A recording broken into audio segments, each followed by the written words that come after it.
Chapter 2 acid base and salt.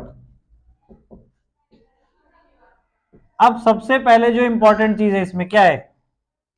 Indicator. Indicators क्या होते हैं? जो हमें इंडिकेट करते हैं एसिड है या बेस है उस बारे में, तो उनको हम क्या बोलते हैं? इंडिकेटर। क्लियर?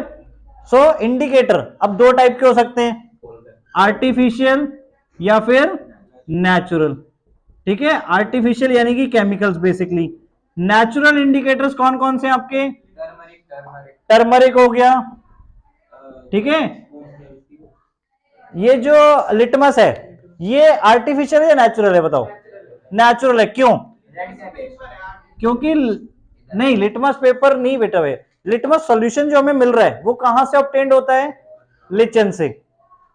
ठीक है, वो क्या है आपके?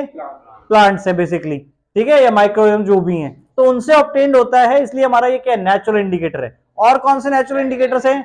रेड कैबेज, ठीक है, वेनिला वगैरह बेटा आपके वो ओल्ड फैक्ट्री इंडिकेटर्स हैं। आर्टिफिशियल इंडिकेटर्स कौन कौन से आपके? फिनोफ्थलीन।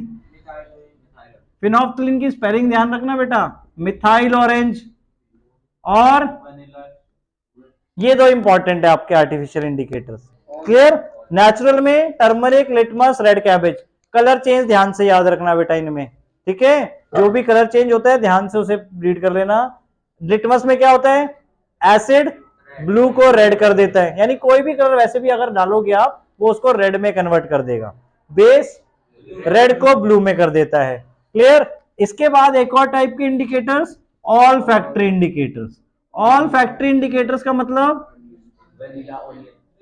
जिसमें आपकी स्मेल चेंज हो जाए, जिन इंडिकेटर्स की स्मेल चेंज होके पता चले कि वो एसिड है या फिर बेस है। तो कौन कौन से आपके all factory indicators? Onion, vanilla, clove oil. ये तीन मेजरली आपके ऑल फैक्ट्री इंडिकेटर्स यूज किए जाते हैं। क्लियर? नाउ एसिड और बेस, वैसे आपने इवन ये पहले भी पढ़ी हुई है चीजें, एसिड और बेस। एसिड का टेस्ट क्या होता है? Sorry in test. सॉर मतलब खट्टा, कड़वा। कड़वा की खट्टा? बेस का खट्टा, खट्टा कहते हैं एसिड का। बेस का बिटर इन टेस्ट और सोपी टू टच। क्लियर? जैसे आपने नॉर्मली सोप टच किए हुए हैं, मतलब सोप से यूज करते हो तो सोपी फीलिंग आती है उसको टच करने में बेसिकली। क्लियर हो गया? ठीक है, बट जो लैब्स वगैरह में एसिड बेस होते हैं वो कभी भी टेस्ट मत करना। दैट्स वाई हम क्या यूज करते हैं? इंडिकेटर्स। क्लियर? क्योंकि वो ज्यादा एसिडिक या ज्यादा बेसिक हो सकते हैं जिससे आपकी स्किन खराब हो सकती है। क्लियर? तो इसलिए सारे एसिड्स या बेस हम कंज्यूम नहीं कर सकते। Clear? Acid base, sour in taste, bases bitter in taste. Indicators तीन टाइप के हो गए, आर्टिफिशियल, नेचुरल और ऑल फैक्ट्री इंडिकेटर्स। क्या चीज? Universal indicator mixture of indicators है, यानी उसको हमने क्या करा है, बहुत सारे इंडिकेटर्स को मिक्स करके, ठीक है, उस इंडिकेटर को बनाया है। क्लियर? Universal indicator. अब यूनिवर्सल इंडिकेटर में क्या होता है? पीएच रेंज, यानी आपकी जो पीएच स्केल आपने पढ़ा हुआ है, pH stands for power of hydrogen. Power of hydrogen क्या हुआ? High power of hydrogen ion. आपके एसिड और बेस में, अभी पहले ही पूछ लिया, चलो एसिड और बेस दोनों में ही आपको पता है कौन से आयंस प्रेजेंट होते हैं? Hydrogen ion. एसिड में हाइड्रोजन आयंस ज्यादा होते हैं। क्लियर? जैसे जैसे हम एसिड से बेस की तरफ जाते हैं तो हाइड्रोजन आयन धीरे धीरे कम होते जाते हैं और बेस में hydroxide ions, H plus ion से ज्यादा हो जाते हैं। क्लियर? तो हमने जो स्केल बनाया है पीएच स्केल, वो बेसिकली हाइड्रोजन आयन की कंसेंट्रेशन के बेसिस पे बनाया है। जैसे जैसे हाइड्रोजन आयन की कंसेंट्रेशन कम होगी पीएच नंबर उतना बढ़ता जाएगा। क्लियर? तो इसमें 0 to 7 में 7 आपका क्या है? न्यूट्रल। 7 से इधर एसिडिक और 7 से ज्यादा बेसिक। तो 7 से जितना ज्यादा दूर होगा कम, कम 7 से जितना ज्यादा कम होगा उतना एसिडिक होगा, 7 से जितना ज्यादा होगा उतना बेसिक होगा। क्लियर? आगे समझ में? और अब ये हम पीएच स्केल, तो उसी के लिए पीएच पेपर बनाया गया है। पीएच पेपर बनाया गया है किससे? यूनिवर्सल इंडिकेटर से। क्लियर? जो कि हमें कलर चेंज से बता देता है कि उसका पीएच क्या है, उस सॉल्यूशन का पीएच क्या है। क्लियर? तो उस बेसिस पे हम डिसाइड कर सकते हैं कि वो एसिड है या बेस है, स्ट्रॉन्ग एसिड है या वीक बेस है या स्ट्रॉन्ग बेस है। क्लियर हो गया यहां तक? नाउ अब इसमें बेसिकली ये तो हो गई आपकी फिजिकल प्रॉपर्टीज एसिड और बेस की, ठीक है। सॉर इन टेस्ट जो हमने बोला वो फिजिकल प्रॉपर्टीज है। अब chemical properties, chemical properties of acids and base, ये इंपॉर्टेंट टॉपिक है आपका इस ईयर। तो केमिकल प्रॉपर्टीज में बेसिकली हम क्या देखते हैं कि वो किसके साथ कैसे रिएक्ट करते हैं। क्लियर? ये नहीं रिएक्शन, हाँ chemical property, acid with metal, acid पहले अगर आपका मेटल के साथ रिएक्ट करेगा तो क्या फॉर्म करेगा? Salt plus hydrogen. एसिड के अंदर आप सबको पता है, देखो एसिड के अंदर H प्लस आयंस होते हैं। क्लियर? कोई भी एसिड अगर हम लिखें, बेसिकली आपके जो स्ट्रॉन्ग एसिड्स हैं ये हैं, ये तीनों आपके strong acid HNO3, H2SO4, HCl, HNO3, ये तीनों आपके स्ट्रॉन्ग एसिड्स हैं। क्लियर? ये तीनों स्ट्रॉन्ग एसिड है। तो एसिड के अंदर बेसिकली देखो क्या दिख रहा है आपको?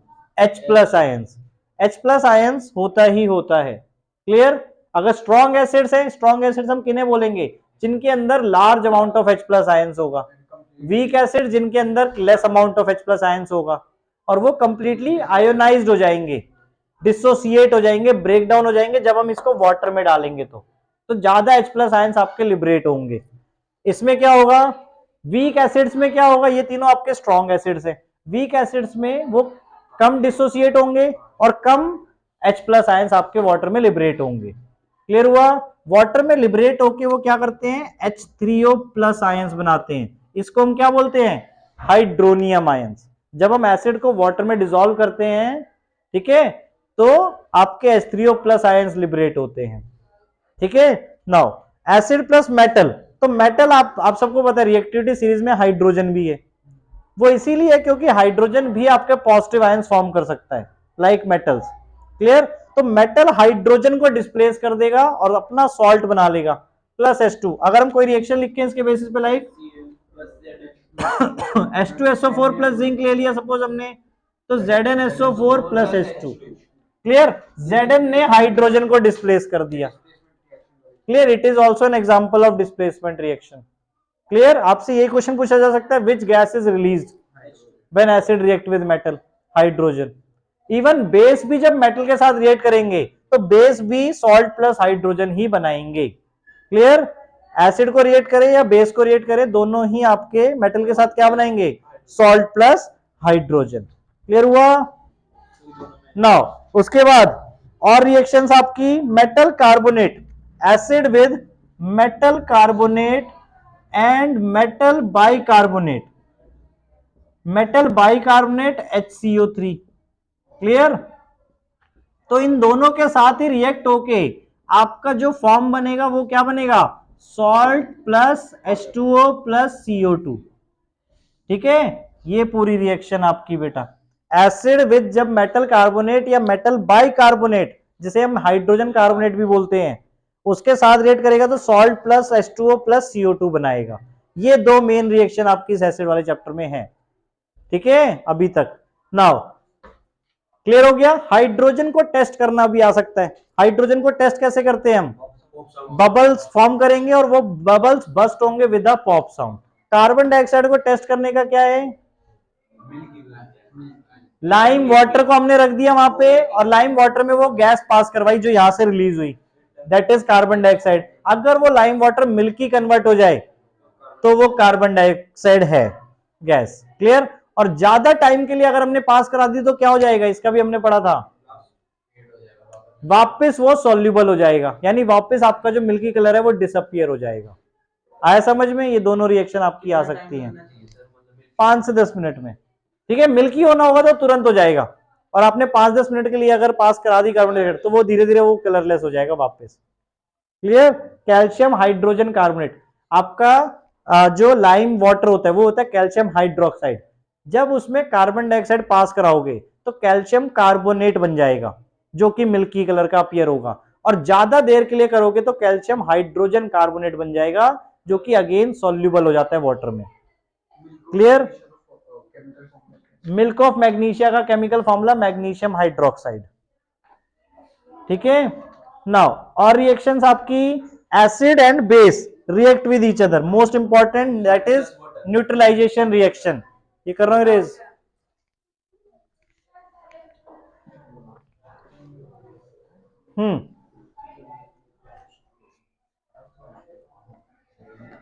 एसिड विद बेस, इसको हम एक और नाम देते हैं दैट इज न्यूट्रलाइजेशन रिएक्शन। क्यों?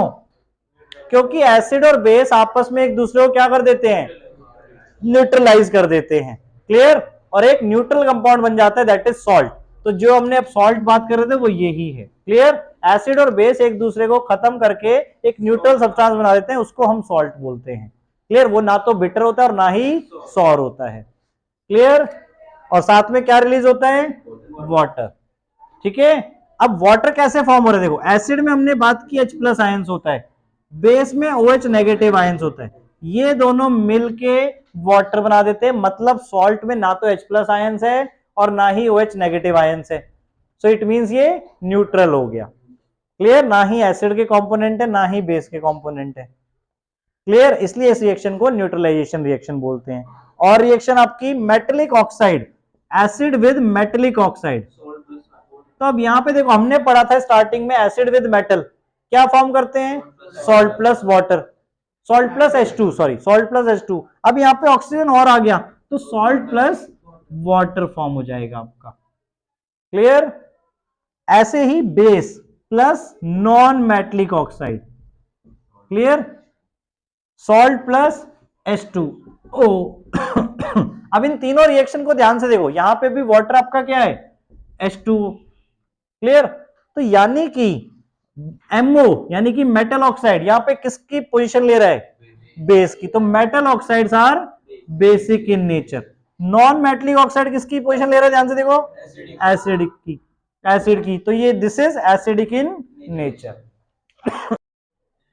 हाँ, एसिड प्लस मेटल ऑक्साइड क्या फॉर्म करेगा, salt plus water. Base plus non metallic oxide क्या फॉर्म करेगा, सॉल्ट प्लस वाटर। क्लियर हुआ? यानी मेटल ऑक्साइड का नेचर क्या हो जाएगा, basic in nature, non metallic oxide acidic in nature. तो 5 इंपॉर्टेंट रिएक्शन जो पढ़ ली हमने, एसिड विद मेटल क्या फॉर्म कर रहा था, सॉल्ट प्लस हाइड्रोजन।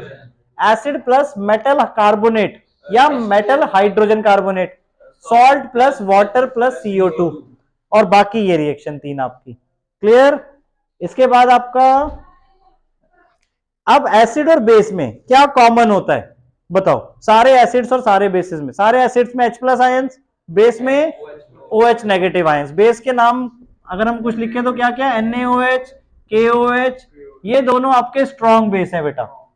ठीक है, बाकी जितने भी मैग्नीशियम हाइड्रोक्साइड अगर हम बात करते हैं, ठीक है, तो ये सारे आपके वीक बेस है। क्लियर? नाउ एसिड और बेस वाटर सॉल्यूशन में बताया था वही H+ आयंस और OH नेगेटिव आयंस लिबरेट करेंगे, और जितने ज्यादा करेंगे उसके बेसिस पे हम डिसाइड कर सकते हैं वो स्ट्रॉन्ग और वीक एसिड्स हैं या स्ट्रॉन्ग और वीक बेस हैं। क्लियर? नाउ एक और बहुत इंपॉर्टेंट चीज, कभी भी एसिड को वाटर में डालना चाहिए, वाटर में एसिड को डालना चाहिए डाइल्यूशन के लिए। वाटर को एसिड में डालना चाहिए है नहीं, एसिड को वाटर में, ड्रॉप बाय ड्रॉप। क्यों? बाय कंटिन्यूस स्ट्रेइंग भी साथ में करनी है हमें। क्यों? It is an exothermic reaction. Clear? So lot of heat will be produced and it will splash on our face too. Blast या स्प्लैश हमारे फेस पे तो आ ही जाएगा नॉर्मली। और इवन एसिड्स हमें पता है इनफ्लेमेबल सब्सटेंस होते हैं, जला देंगे हमें। Clear? Strong acid and base हमने डिस्कस कर दिया। Importance of pH in everyday life, pH की इंपॉर्टेंस क्या है, 1 by 1। पहला आपका प्लांट्स और एनिमल्स वेरी सेंसिटिव होते हैं पीएच चेंज के। क्लियर? पीएच चेंज अगर हमारी बॉडी में हो जाएगा तो हम सर्वाइव नहीं कर पाएंगे। हमारा पीएच नॉर्मली क्या रहता है, 7.8 अराउंड। ठीक है, अगर इससे ज्यादा 7 to 7.8 रेंज है हमारी, इससे ज्यादा ऊपर नीचे होगा तो हम सर्वाइव नहीं कर पाएंगे। ऐसे ही प्लांट्स आपके सॉइल का पीएच न्यूट्रल रहना चाहिए हमारा, तब प्लांट आपके उसमें बेस्ट ग्रो हो पाएंगे। क्लियर? तो अगर सॉइल सपोज एसिडिक हो गई है तो हम उसमें क्या मिलाएंगे? कौन से base? Weak base. Calcium carbonate हम मिला सकते हैं, लाइमस्टोन, चॉक पाउडर, ठीक है, वीक बेस। ये ध्यान रखना है, स्ट्रॉन्ग बेस नहीं मिलाना है, वीक बेस हमें मिलाना है, फिर वो बेसिक हो जाएंगे ज्यादा, ठीक है। क्योंकि एसिडिक जो हम बात कर रहे हैं, सॉइल एसिडिक हो गई तो वो वीक एसिड से ही हुई है ना, अभी जो रेन वाटर हुआ था उसकी वजह से एसिडिक हो गई। क्लियर? Now digestive system. अब डाइजेस्टिव सिस्टम में आपने पढ़ा था HCl होता है, HCl रिलीज होता है, ठीक है, जिससे एसिडिक हो जाता है। कई बार ज्यादा अगर रिलीज हो जाए तो एसिडिक हो जाता है, तो उससे रिलीफ लेने के लिए हमें क्या करना पड़ेगा? मिल्क ऑफ मैग्नीशिया या बेकिंग सोडा। ये दोनों क्या है? माइल्ड बेस है, ठीक है, माइल्ड बेस की तरह काम करेंगे और आपके न्यूट्रलाइज करा देंगे एसिड को, जिसकी वजह से आपको रिलीफ मिल जाएगा। और टूथ डिके, टूथ डिके में क्या बताया था कि बैक्टीरिया वगैरह जो प्रेजेंट है वो शुगर पार्टिकल को कन्वर्ट कर देते हैं एसिड में। अब वो एसिड अगर ज्यादा एक्यूमुलेट हो जाए आपका माउथ में तो वो टूथ डिके करना स्टार्ट कर देगा, टूथ के एनेमल को खराब करना स्टार्ट कर देगा, कोरोड करना स्टार्ट कर देगा। क्लियर? तो उससे रिलीफ के लिए क्या है हमारे पास? टूथपेस्ट या माउथ हमें थॉरली वॉश करना चाहिए आफ्टर ईटिंग, ठीक है। पीएच लेवल आपका टूथ डिके में बिलो 5.5 हो जाता है, ठीक है। Self defence by animals and plants through chemical warfare, ठीक है। कुछ एनिमल्स भी क्या करते हैं? अपने आप को बचाते हैं केमिकल आपके अंदर इंजेक्ट करके, प्लांट्स और एनिमल्स। एनिमल्स में तो आपको पता है हनी बी, एंट हो गया, ठीक है। और प्लांट्स में नेटल प्लांट, नेटल प्लांट की रेमेडी भी बताई हुई है, दैट इज डॉग प्लांट, जो उसके नियर बाय ही ग्रो करेगा। और ये आपके अंदर जैसे हनी बी है, हनी बी आपके अंदर एसिडिक इंजेक्ट करती है, एसिड मिथेनोइक एसिड, तो आप वहां पे बेस रब कर सकते हो, माइल्ड बेस, ठीक है। ये ध्यान रखना, mild base always, strong base हम यूज नहीं करेंगे इनके लिए, ठीक है। रेमेडीज कभी भी है तो स्ट्रॉन्ग बेस नहीं कर सकते हैं, अदरवाइज बेसिक हो जाएगा फर्दर आपका। उसका भी वैस्प का उल्टा है, वैस्प आपके अंदर बेसिक इंजेक्ट करती है, तो वहां पे आपको एसिडिक आपको डालना पड़ेगा, एसिडिक रब करना पड़ेगा। नींबू या वगैरह आप कोई भी सिट्रस फ्रूट्स वगैरह कर सकते हो। Clear? Now more about salts. PH of salt क्या होता है? पीएच ऑफ सॉल्ट जैसे हमने बोला न्यूट्रल होता है, तो सॉल्ट का जनरली पीएच तो 7 मिलेगा, बट ये उससे ऊपर या नीचे भी हो सकता है पीएच। अगर पीएच 7 से बिलो है तो वो एसिडिक कहलाएगा, और पीएच अगर 7 से अबव है तो वो बेसिक कहलाएगा। क्लियर? याद रहेगा, पीएच वैल्यू के बेसिस पे आपका सॉल्ट डिसाइड होगा कि वीक बेस है या स्ट्रॉन्ग, वीक एसिड है, ठीक है। सॉल्ट आपका एसिडिक है या बेसिक है। सॉल्ट बेसिकली अब देखो, अगर आप स्ट्रॉन्ग बेस और वीक एसिड को मिक्स कर रहे हो, स्ट्रॉन्ग बेस और वीक एसिड, तो आपका बेसिक सॉल्ट बनेगा। स्ट्रॉन्ग बेस है, वीक एसिड है, ऐसी स्ट्रॉन्ग एसिड और वीक बेस एसिडिक सॉल्ट। अगर दोनों स्ट्रॉन्ग है तो न्यूट्रल सॉल्ट बन जाएगा आपका, या दोनों वीक है तो तब भी न्यूट्रल बनेगा। क्लियर? अब now most important part of this chapter, that is chemicals from common salt. Common salt से क्या क्या हमारे केमिकल्स यूज किए जाते हैं। सो इसमें आपके 5 केमिकल्स के बारे में डीपली पढ़ना है। कौन कौन से? पहला caustic soda, caustic soda 1 by 1। Second bleaching powder. तीसरा आपका, पहले हम बेकिंग सोडा के बारे में पढ़ेंगे, देन उसके बाद वॉशिंग सोडा, क्योंकि बेकिंग सोडा से आपका वॉशिंग सोडा प्रिपेयर होता है। एंड फिफ्थ आपका प्लास्टर ऑफ पेरिस, पीओपी भी जिसका हम नाम देते हैं। Clear? Now 1 by 1, caustic soda का केमिकल नेम क्या है? सोडियम हाइड्रोक्साइड, और फॉर्मूला आपका NaOH। Clear? Chemical name sodium hydroxide, formula NaOH। कैसे प्रिपेयर किया जाता है? जब हम NaCl में क्या करते हैं? वाटर मिक्स करते हैं और इसमें इलेक्ट्रिसिटी पास करते हैं, तो ये ब्रेक डाउन हो जाता है NaOH plus H2 plus Cl2। अब इसमें बताया था आपका कौन कैथोड और कौन एनोड पे होता है। H2 जो होता है आपका वो कहां होता है, H2 कैथोड पे होता है, क्लोरीन एनोड पे होता है। ये याद रखने का सिंपल कि अपोजिट होता है, C for cathode C for chlorine साथ साथ नहीं होगा। क्लियर, गलत तो नहीं बोल दिया मैंने? Cl एनोड पे है और H2 कैथोड। H2 कैथोड, यही तो बोला ना, हाँ H2 cathode Cl anode. Clear, और NaOH कहां मिलेगा, near the cathode. Clear, HNaOH आपका नियर द कैथोड फॉर्म होगा। क्लियर हो गई रिएक्शन बेटा? बैलेंस पहले से ही है, ये नहीं है। बैलेंस करने के लिए आपको क्या करना है, 2 यहां पे आ जाएगा, 2 यहां पे आ जाएगा और 2 यहां पे आ जाएगा। हमेशा बैलेंस केमिकल रिएक्शन ही आपको लिखनी है। क्लियर, उसके बाद यूज। अब ये तीनों ही जो हमें कंपाउंड मिल रहे हैं, मतलब एलिमेंट्स मिल रहे हैं, ठीक है, ये तीनों के ही यूज है यहाँ पे सब्सटेंस। NaOH का तो हमने कॉस्टिक सोडा का देखो सोप्स मेकिंग में यूज आता है। बाकी आपका लिखा हुआ है सारा, वो अच्छी तरह याद करना है, ठीक है ना। सोप्स हो गया, और फर्दर आपका degreasing metals, soaps and detergent, paper making, artificial fibres. H2 कहां यूज आता है, हाइड्रोजन आपका fuels, margarine, ammonia for fertilisers, Cl2 water treatment, swimming pools, ठीक है। क्लोरीन आपका एक डिसइंफेक्टेंट की तरह काम आता है।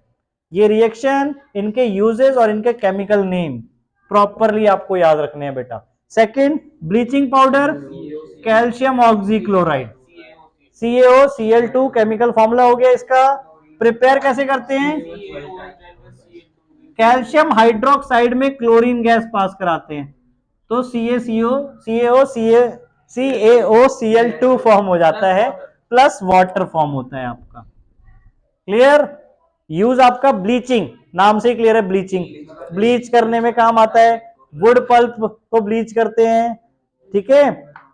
और इसके 3 यूज बताए थे मैंने, याद रखो। देखो, एक तो इसके अंदर ऑक्सीजन आ रहा है, ऑक्सीजन आ रहा है तो एज अ ये ऑक्सीडाइजिंग एजेंट यूज किया जा सकता है।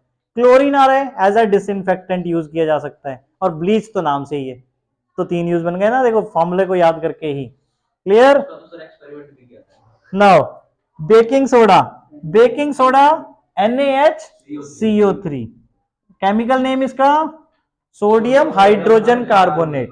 कैसे प्रिपेयर किया जाता है, NaCl plus H2O plus 2 plus NH3, इन चारों को रिएक्ट करते तो हमारा NH4Cl और NaHCO3 बनता है। अमोनियम क्लोराइड, और इसके भी यूजेस होते हैं फर्दर हमारे।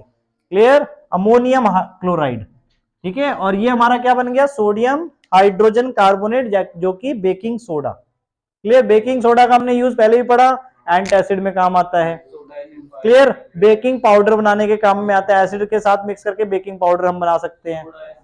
सोडा एसिड फायर एक्सटिंग्विशर में काम आता है, जो आपने बचपन में पढ़ा होगा, फायर एक्सटिंग्विश करने के लिए।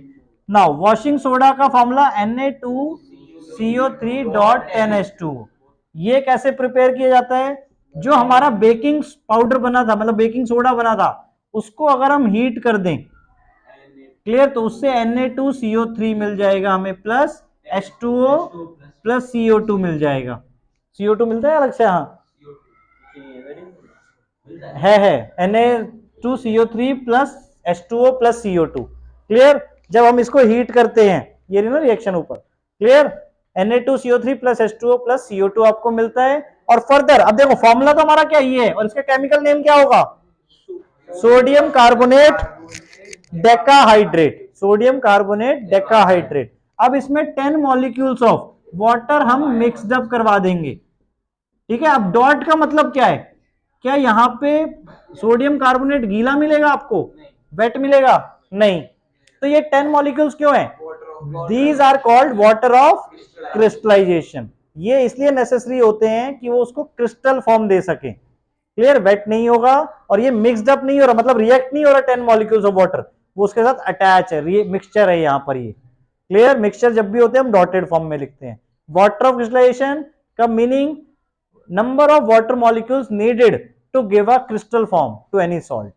क्लियर, और वो फर्दर और क्या प्रोवाइड करते हैं, कलर भी प्रोवाइड करते हैं। क्लियर, जैसे कॉपर सल्फेट का आप ब्लू कलर पढ़ते हो, वो कॉपर सल्फेट का फॉर्मूला होता है CuSO4.5H2O। Iron sulphate, ferrous sulphate, FeSO4.7H2O।